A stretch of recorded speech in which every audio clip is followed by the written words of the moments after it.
On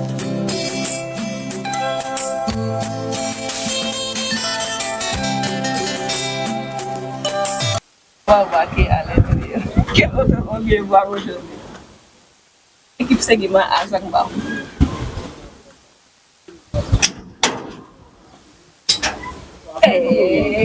Voilà l'accueil. Merci. Merci d'être venu jusqu'à nous. Entrez, entrez. Entrez. Entrez, vraiment. La grande amie de Tata André. Mais tout à l'heure, Alors, entrez. merci. Ça va. Oh. Voilà. Monsieur Colli. Ah, monsieur Colli. Vous allez bien? Bonjour madame. Enchanté. Enfin, les très beaucoup de monsieur Colli. Voilà, voilà, le voici. Ça va? Vous allez bien? Madame Fatima Kassara, proviseur du lycée Kennedy. Ça va, enchanté. Madame Fatima Sarr. Kennedy. Ah, machallah. Et Madame Koumbonia, Ça va, vous allez bien? proviseur du lycée Sergent Malamine Camara. Ah, machallah. Les grandes dames de l'école. Oui. Présidente de tous les proviseurs. Ah, machallah. On est bien gâtés. Président de l'ACES. On a appelé à la dame là. En cas, ça a été très plaisir de vous rencontrer. On est très content de rencontrer M. Colli, vraiment. C'est un plaisir. Bienvenue, bienvenue. Merci beaucoup. Là, donc, on fait ça pour l'émission. On se met ici, mais on va là-bas. Ils ont déjà tout arrangé. Ah bon, donc on y va. Bonjour, chers amis internautes de Seguima Vision Multimédia, la chaîne 100% littérature. Vous êtes bien dans votre émission littéraire. C'est un rendez-vous hebdomadaire avec l'équipe de la littérature sénégalaise. Donc aujourd'hui, nous sommes à Zangba, à la rencontre d'une grande dame de la littérature sénégalaise qui n'est plus à présenter, Madame Annie Colli. Bonjour, Tata Annie. Bonjour Yacine. Voilà, donc merci beaucoup pour l'accueil. On a été bien accueillis par M. Colli et les grandes dames de l'école sénégalaise. Voilà, donc, chers amis internautes, Madame Annie Colli est professeure de français, proviseure à la retraite. Donc, elle est née Madeleine Annie Djandal Sané. Elle a toujours été très attachée à la lecture. Elle est titulaire d'un BA en lettres modernes et d'un certificat d'aptitude à l'enseignement secondaire, KS. Elle est aussi enseignante dans l'âme. Elle s'est toujours évertuée à mettre en contact les écrivains avec leurs différents types de lecteurs. Elle est présidente d'honneur du réseau des clubs de littérature, d'art et de philosophie, Léopold Sédar Senghor, qu'elle a dirigé de 2006 à 2010. La retraite lui permet désormais de donner plus de temps à la promotion de la lecture. C'est ainsi qu'elle est membre de jury de plusieurs concours, entièrement dédiés aux livres, à la lecture et à l'écriture.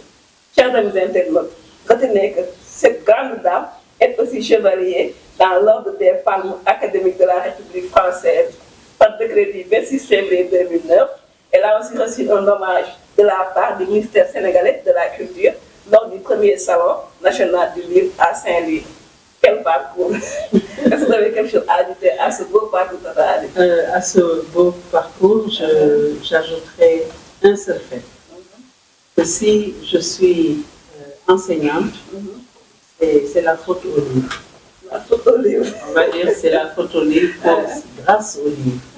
Et je suis heureuse d'avoir pour compagnon le plus fidèle cet instrument. Un instrument du savoir, un instrument aussi pour se délasser, pour se faire plaisir, pour s'amuser, pour voyager. Donc, tout le monde le sait, vous êtes amoureuse du livre. Mais avant de parler du livre, on va parler d'abord de la langue qui nous permet d'être en contact avec le livre, le français. En tant que professeur de français, comment trouvez-vous cette langue-là? Est-ce que ça permet un peu de rallier les différents groupes africains qui viennent de différentes sphères linguistiques, ou bien c'est un lourd fardeau hérité de la colonisation? Comment vous la trouvez, la langue française?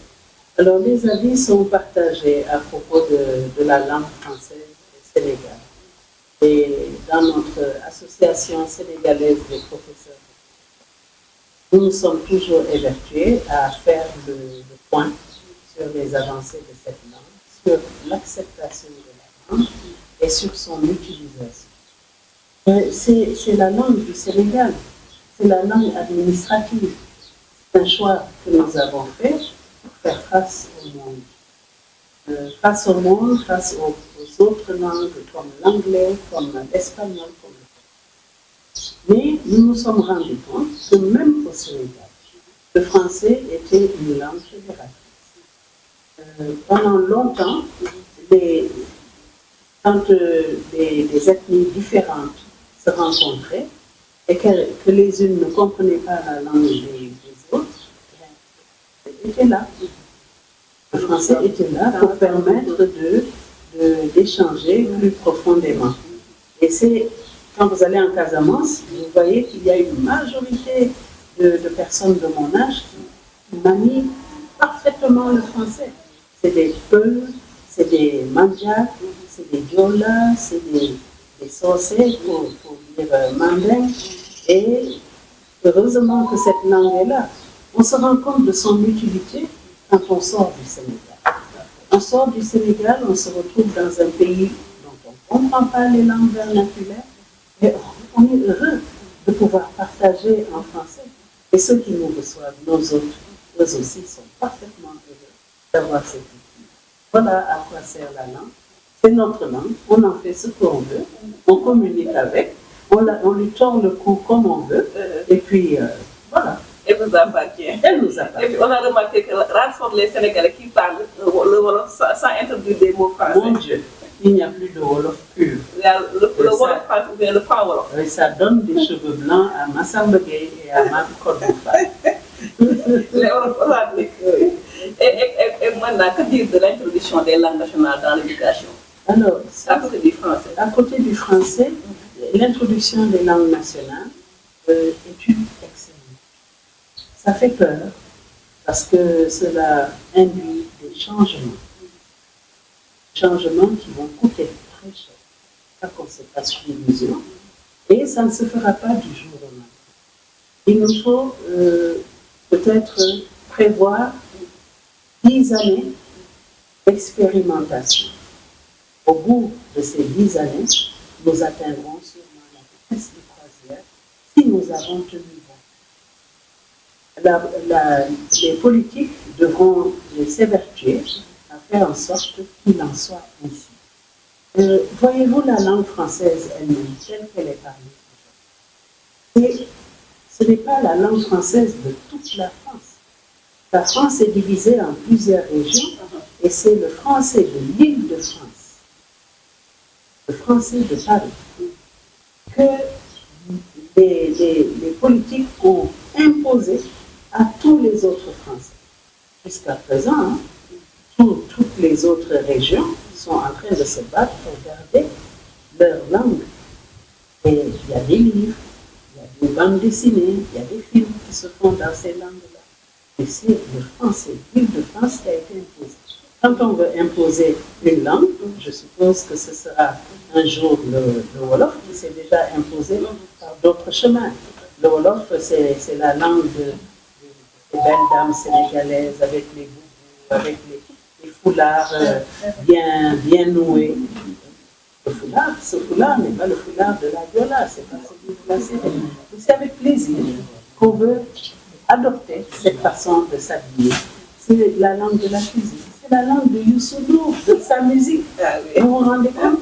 Alors, voilà, c'est une belle chose que d'introduire ces langues-là, auxquelles les enfants sont habitués. On peut allier les deux, le français et les langues nationales. Oui. Donc, cela est bénéfique pour les élèves et pour le pays. Les petits, ils apprennent facilement 5-7 langues. C'est ce qui se fait dans beaucoup de zones de notre pays. Casamance. Le petit, il parle Peul, il parle Mandjak, il parle Pépel, il parle... Voilà. Et c'est très enrichissant. Et quand tu as tout c'est pour la littérature. Donc, il faut parler de votre rencontre avec la littérature, avec vos relations avec le livre, c'est tout du savoir là, qui est votre compagnon à vie. Donc, l'histoire avec la littérature. Le livre, si c'était une soupe, j'aurais dit que je suis tombée dedans comme Obélix.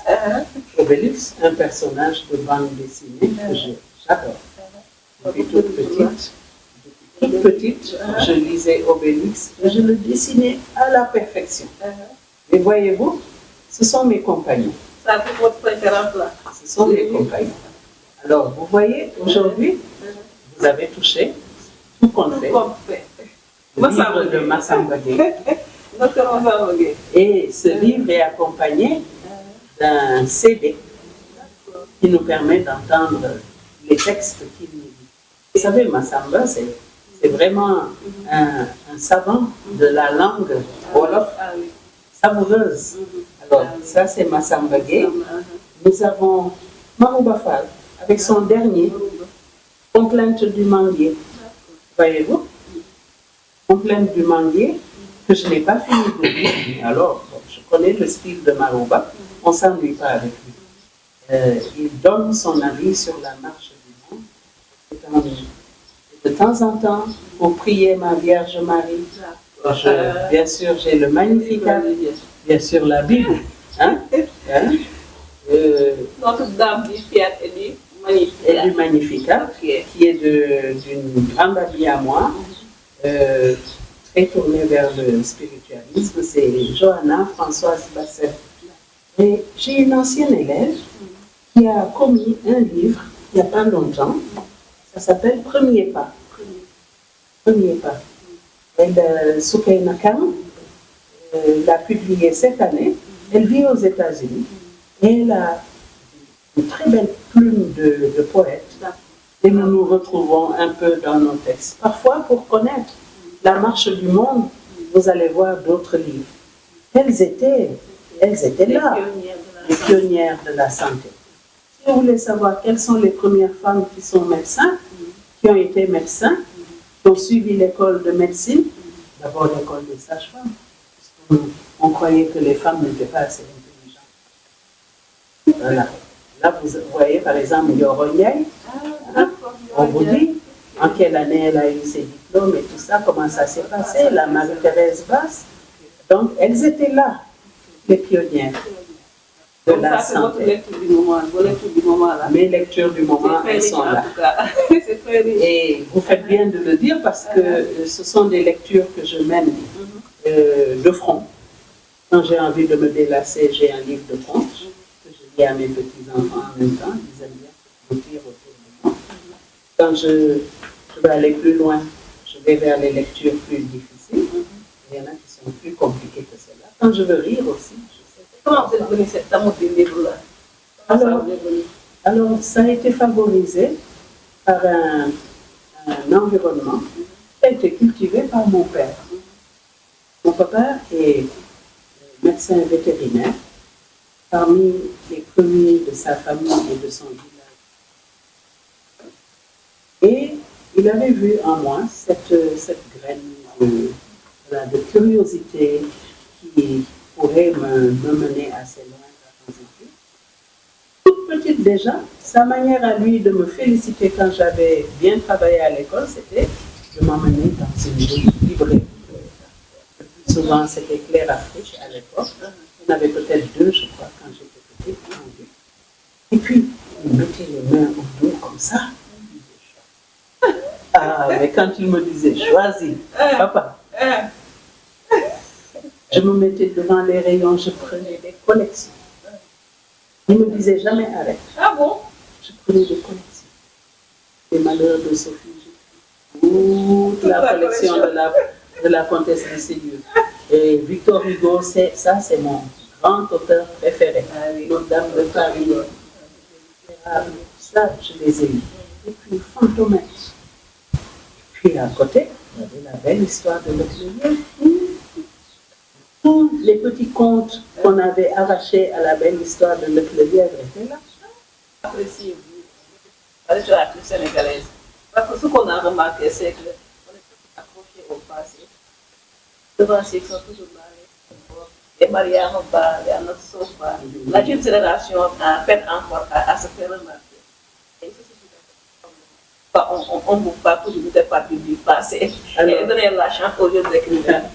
Alors, ce qui est drôle, c'est que jusqu'à présent, quand vous demandez à un groupe, de manière très fortuite comme ça, vous dites, quel est le dernier livre que vous avez lu? Bon, ça veut dire déjà qu'on ne l'a pas lu comme il faut.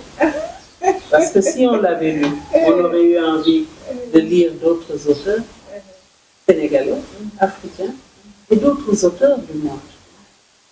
Vous voyez, quand j'entends les gens dire qu'il faut renouveler le programme, il faut mettre les jeunes et tout ça, eux-mêmes n'ont pas fini de les lire. Eux-mêmes n'ont pas acheté les livres. Comment on va faire? On achète les œuvres au programme très difficilement. Voilà que maintenant, il y a tout un marché où on photocopie les œuvres intégrales qui sont au programme dans les écoles. Et ça, comment vous voulez faire marcher? Le marché du livre, il n'y a que des fous comme moi qui vont aller écrire, perdre leur temps à écrire, sachant que le livre ne sera pas acheté ici par des Sénégalais. Quand vous écrivez votre livre, les gens viennent à ce livre. Voilà, il faut que vous offriez le livre. Non, il paraît que c'est trop cher. Mais il y a des mèches, hein. Il faut demander le prix des mèches. Il y a des perruques, hein. Il faut demander le prix des perruques. Qui coûte 300 ou 600. Je regarde mes élèves, je regarde la marque de leurs pantalons, la marque de leurs chaussures quand ils n'ont pas porté les tchabartouches là qu'ils ont mis à la mode. Et les chaussures, elles coûtent excessivement cher. Donc, on a compris que ce n'est pas la préoccupation de ce qui nous semble être la majorité. Mais jusque-là, on n'a pas fait véritablement de recherche pour savoir ce qui se passe exactement autour du livre. Qui achète, qui n'achète pas. Qui lit, qui ne lit pas. La question qui revient, est-ce que les jeunes lisent? Ils passent leur temps à lire, défricher. Ils passent leur temps à lire. Qu'est-ce qu'ils lisent? C'est ça aussi. Est-ce qu'on peut leur faire sortir le nez de leur téléphone portable où des messages sont échangés jusqu'à une bande dessinée pour commencer, un livre ensuite, de plus en plus sérieux. Parce que si vous voulez étudier, vous devez lire. Si vous devez sortir de votre pays, les gens, ils vous attendent au coin de la rue, mais j'ai lu tel auteur et bon.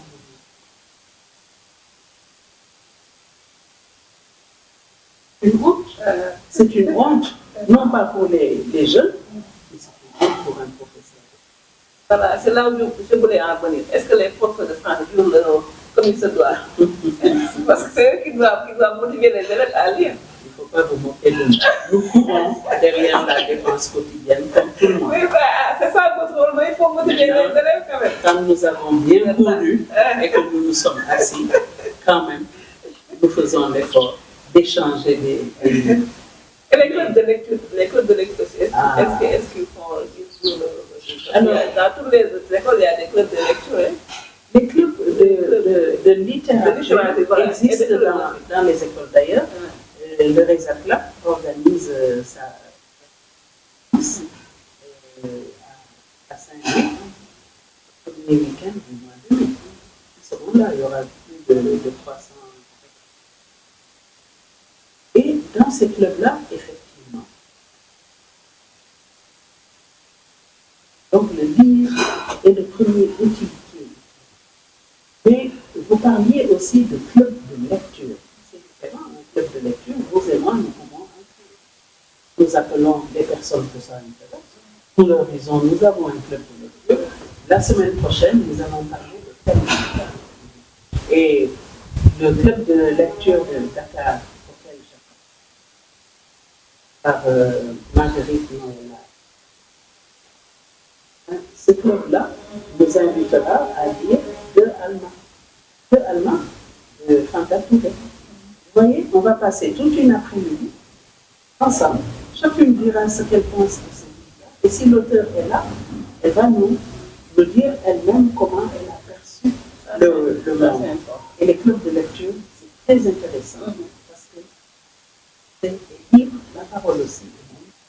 Et cela donne 1001 lectures du texte auquel vous n'avez pas pensé en étant seul devant les gens. Est-ce que aussi l'État, est-ce qu'il y a une bonne politique du livre au Sénégal? Parce que si le livre est un peu inaccessible, parce que si on prend l'exemple d'un pays comme le Maroc, l'État subventionne tellement que le livre est accessible à tout le monde. Des livres à 1500, des livres à 1000 francs. Mais ici au Sénégal, le livre le moins cher, c'est 5000 francs. C'est le rêve. Donc, est-ce que l'État joue le rôle qu'il devrait jouer dans le secteur du livre? C'est le rêve. Nous aussi, nous avons des livres à 1000. Nous avons une... Et ce livre-là, ça coûte combien? Celui-là, il coûte 10 000. Ah voilà, 10 000 francs pour un livre, les gens bon? disent que c'est cher. Non, si je prends l'exemple des autres Ça ne vaut pas le coup. si ça vaut la peine, mais si l'État avait bien subventionné ça, ça allait coûter 10 000 francs. Mais oui. Pour ça, Alors, c'est à tout le monde. lorsque j'ai publié ce livre-là, j'allais vers mon livre. Je souhaiterais que ce livre et c'est lui le commerce. Oui, c'est toute la chaîne de la vente. Et ce n'est pas à son niveau que c'est fait. Dans la chaîne, nous avons les chaînes. Et quand ça arrive dans les livres, c'est un commerce. L'État a déjà commencé à subventionner l'édition. Quand vous avez la chance d'avoir une subvention pour votre édition, ça fait 1,7 million, soufflez. Vous êtes sûr que vous aurez un nombre suffisant qui sera régulièrement mis sur le marché. Et l'éditeur vous tient au courant.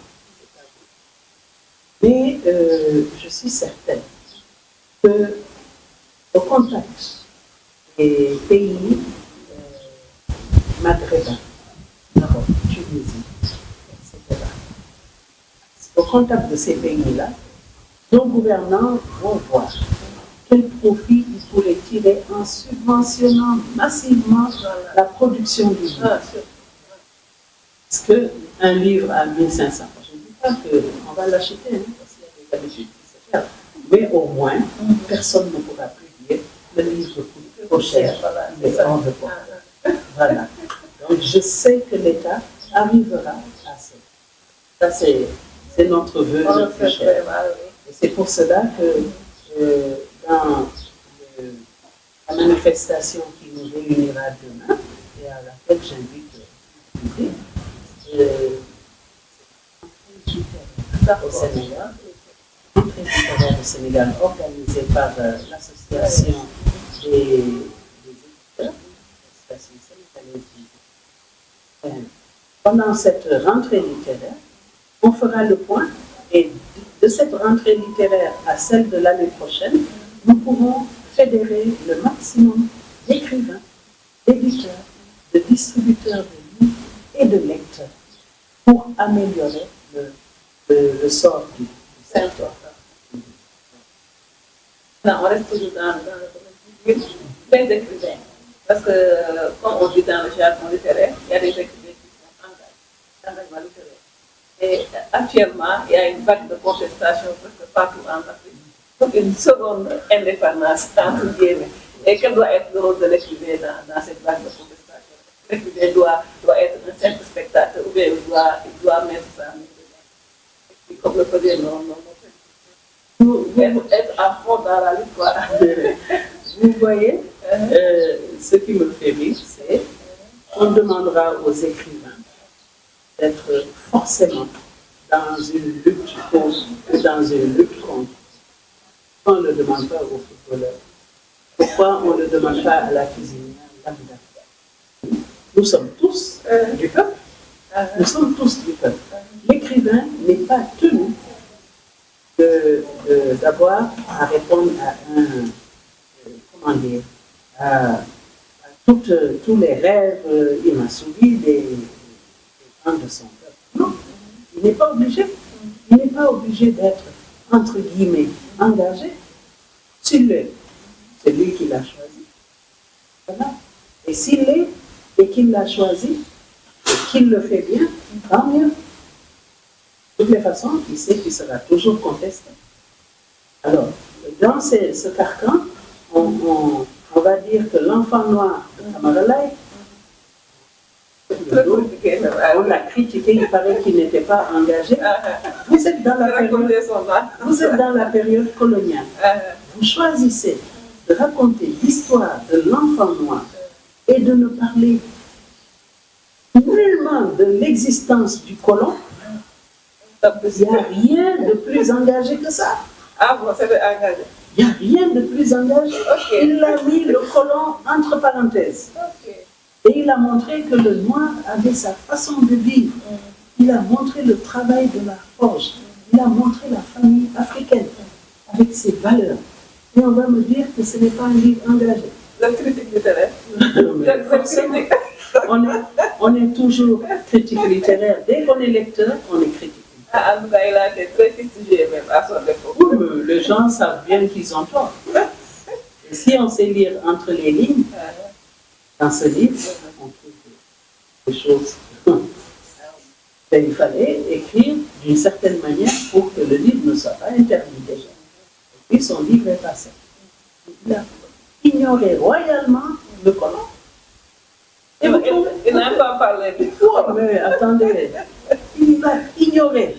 Voilà. L'Africain peut vivre tout ça sans le corps. Sans faire allusion. C'est tout. Voilà, donc il a raconté sa vie. Et on a fusillé de tous les bords. Mais ça reste un classique. Ah oui. Donc ça montre bien la force du... Un excellent roman. Mais c'était par rapport à son époque là. Voilà. Ils ne sont pas obligés d'être tous dans le même panier de crabes. Allez, ah oui. Alors, normalement, vous avez droit au livre. Quand vous faites la promotion. Vraiment. Produit très haut même. Non, mais c'est ça qui se fait. Par exemple, pour ce livre-ci, chaque fois qu'un journaliste a voulu le présenter, je l'ai mis en rapport avec lui. C'est pour la lecture? Pas parler de quelque chose qu'on ne lit pas, qu'on n'a pas encore lu. Mais je te donne 15 jours pour me revenir. Ah bon? Pour de lecture? Je n'y manquerai pas, moi je donne ma lecture. Je vais lire en 3 jours, je vais terminer la lecture. Ça, c'est facile à lire. Déjà, c'est bien.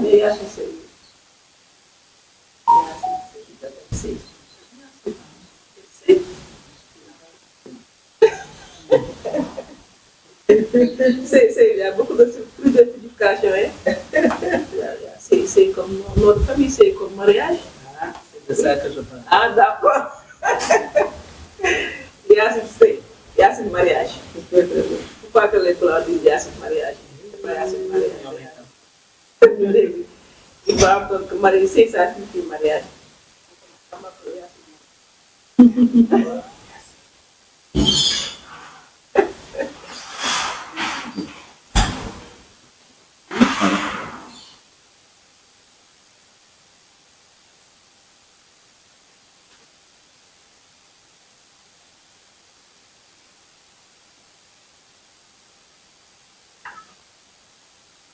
Tellement mal quand j'ai pas de l'écriture. J'écris tellement mal. Ça, c'est tout.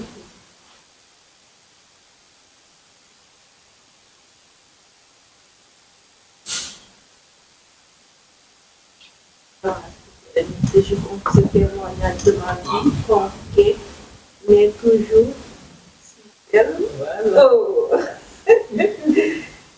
Je pense que ce témoignage de ma vie, toujours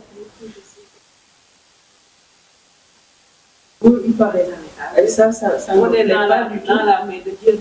Oui, mais ça ne me plaît pas du tout. Je préfère être avec Dieu. Ah! Aujourd'hui, nous sommes deux. Nous sommes deux. Le 16. Le 16. Le 16.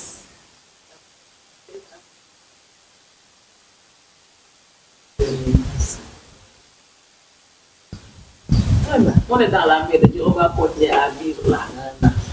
La paix est bien. La paix est dans la main de Dieu. On est dans la main de Dieu. Il faut lire ce que vous avez écrit pour moi là. Pour nos amis internautes. Yacine Sey, journaliste culturel émérite, je confie ce témoignage de ma vie concrète, toujours si belle, à Nicoli, le 16 avril. Merci beaucoup. Merci beaucoup. Merci. Vraiment. Nicoli. On se reverra. Inch'Allah. Voilà, donc juste votre dernier mot, si vous en avez bien sûr. Alors, Peut-être qui n'est pas le dernier. Oui. Moi. Vous voyez, quand vous avez écrit un livre, c'est d'honneur.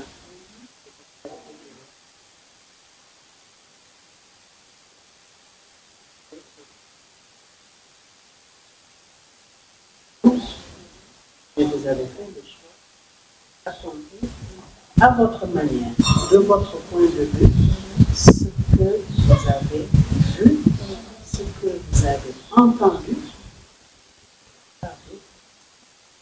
ce que vous avez mangé.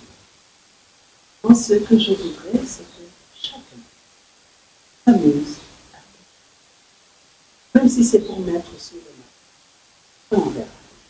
Parce que ce qui est écrit, vous le fixez. Et un jour, peut-être que vous aurez envie de rafistoler tout cela et d'en faire un paquet de feuilles alignées comme cela. Mais au moins, ce sera votre témoignage de cette part de témoignage. Nos devanciers l'ont fait oralement pendant longtemps. Aujourd'hui, il y a la transcription de ces témoignages oraux. Témoignez. Témoignez tous. Tout le monde a quelque chose à dire. Donc tout le monde peut être écrivain. Voilà, Tout le donc monde ça est va. écrivain. Tout le monde est écrivain. Voilà, donc écrivain. Et tous dans la main de Dieu, il n'y a pas de Tous dans la main de Dieu. Voilà, donc, chers amis internautes de Segima Vision Multimédia, c'était votre émission littéraire avec cette grande dame, comme je l'ai dit au début, de la littérature sénégalaise. Cette grande dame qui n'est plus à présenter dans le milieu, Annie Colly. Voilà, merci beaucoup et à la prochaine fois avec une autre élite de la littérature sénégalaise.